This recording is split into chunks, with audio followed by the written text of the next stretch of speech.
بسم اللہ الرحمن الرحیم۔ اس زمانے میں حضرت شمیل علیہ السلام کو اللہ نے نبی بنا کر بھیجا۔ آپ لوگوں کو دین کی دعوت دیتے اور نیک کام کرنے کی تلقین کرتے۔ آپ تورات کے حافظ تھے۔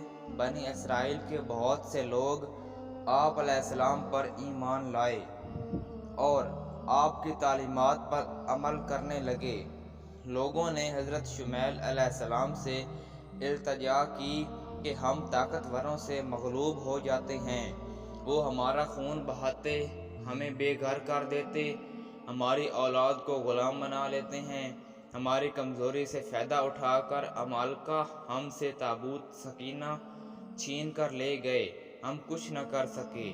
ہم چاہتے ہیں کہ ہمارے اندر اتنی طاقت پیدا ہو جائے کہ ہم ان سے تابوت سکینہ واپس لے آئیں۔ کافروں نے تابوت سکینہ کو لے جا کر بہت نقصان پہنچانا چاہا لیکن کامیاب نہ ہو سکے۔ تابوت سکینہ کی تعریف یہ ہے کہ اس تابوت میں تورات کے علاوہ حضرت موسیٰ علیہ السلام، حضرت ہارون علیہ السلام کے تبرکات تھے، اسی لیے اسے مقدس اثاثہ سمجھا جاتا تھا۔ بنی اسرائیل نے شمیل سے کہا کہ ہمارے لیے کوئی بادشاہ مقرر کریں تاکہ ہم اپنی سلطنت قائم کر سکیں اور بادشاہ کی رہنمائی میں جہاد کر کے دشمنوں کو زیر کر سکیں۔ حضرت شمیل نے ان سے کہا کہ مجھے اس بات کا شبہ ہے کہ تم لوگوں کو اگر جہاد کا حکم دیا جائے تو جہاد کے لیے تیار نہ ہوگے، تم بزدل اور ڈرپوک ہو چکے ہو۔ اسرائیلیوں نے کہا کہ ہم ضرور لڑیں گے، دشمنوں نے ہمارے گھر سے ہمیں نکال دیا ہے، ہمارے بیٹوں کو ہم سے جدا کر دیا ہے، ہمارا دشمن جالوت ہے۔ حضرت شمیل علیہ السلام نے قوم بنی اسرائیل سے کہا کہ اللہ تعالیٰ طالوت کو تم پر بادشاہ مقرر کرے گا۔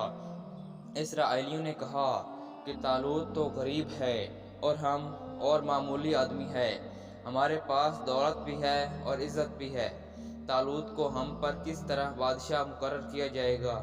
حضرت شمیل علیہ السلام نے کہا کہ طالوت کے پاس علم ہے اور قوت ہے، اللہ تعالیٰ علم والے اور قوت والے کو پسند کرتا ہے۔ لوگوں نے کہا کہ اس کی بادشاہی کی کیا نشانی ہے؟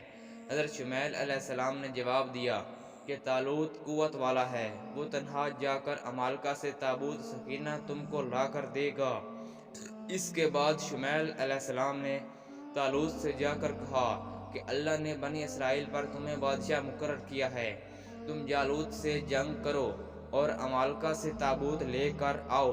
حضرت طالوت جنگ کے لیے تیار ہو گئے۔ جنگ میں شامل کرنے کے لیے لوگوں کو جمع کیا اور کہا کہ جالوت ظالم ہے، ہم اس سے جہاد کریں گے اور تابوت سکینہ بھی واپس لائیں گے، کیا تم سب جہاد کے لیے جانے کے لیے تیار ہو؟ قوم اسرائیل نے کہا کہ ہم کیوں نہ جہاد کریں گے۔ جہاد میں شامل ہونے کے لیے بہت بڑی تعداد میں لوگ طالوت کے پاس گئے اور جہاد میں شرکت کرنے کی خواہش کا ظاہر کی۔ طالوت جانتے تھے کہ قوم بنی اسرائیل بزدل ہے۔ طالوت نے ان سے کہا کہ مجھے معلوم ہے کہ تمہارے حوصلے پست ہیں، تم میدان جنگ میں ٹھہر نہ سکو گے، اس لیے میں چاہتا ہوں کہ میں تمہیں آزمائش میں ڈالوں۔ جہاد میں جانے کے لیے تمہیں کڑے امتحان سے گزرنا ہوگا۔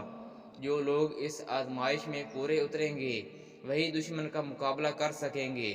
طالوت نے جہاد میں جانے والوں سے کہا کہ جب دشمن کا مقابلہ کرنے چلو گے تو تم دیکھو گے کہ راستے میں ایک نہر بہہ رہی ہے، پانی دیکھ کر تم لوگوں کو پیاس محسوس ہوگی، جو لوگ اس نہر کا پانی پئیں گے وہ ہمارا ساتھ نہیں دے سکیں گے، ہاں اگر حلق ترک کرنے کے لیے چلو پھر پیو گے تو کوئی مضائقہ نہیں ہے۔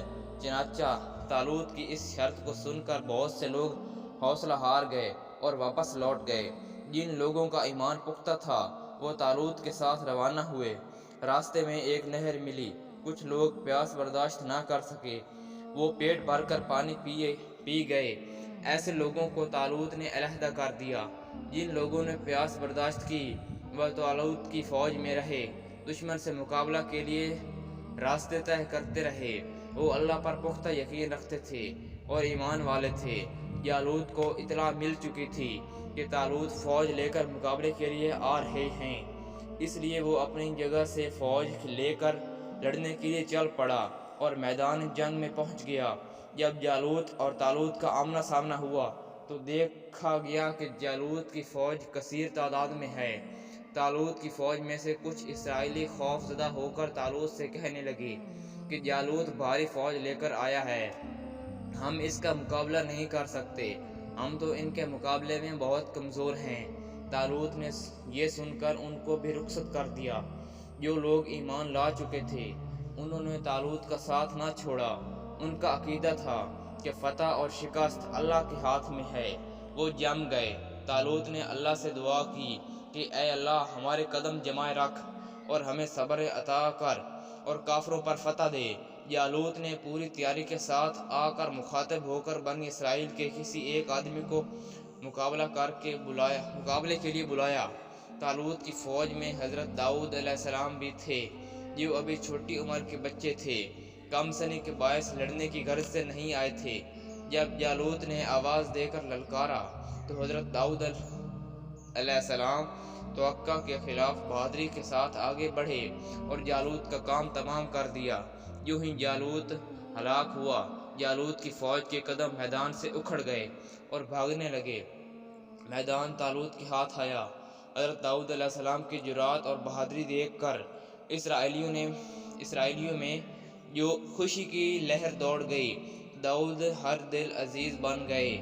داؤد علیہ السلام جب پختہ عمر کو پہنچے تو اللہ نے انہیں نبی بنایا اور داؤد علیہ السلام پر زبور نازل کی۔ آپ علیہ السلام نے بنی اسرائیل کی رہنمائی کی۔ آپ علیہ السلام بادشاہ بھی تھے۔ اللہ نے آپ علیہ السلام کو خلیفہ کے لقب سے نوازا۔ تو ناظرین، اگر آپ اس قسم کی اور ویڈیوز دیکھنا چاہتے ہیں تو میرے چینل RFK وائس کو سبسکرائب ضرور کریں۔ بہت شکریہ۔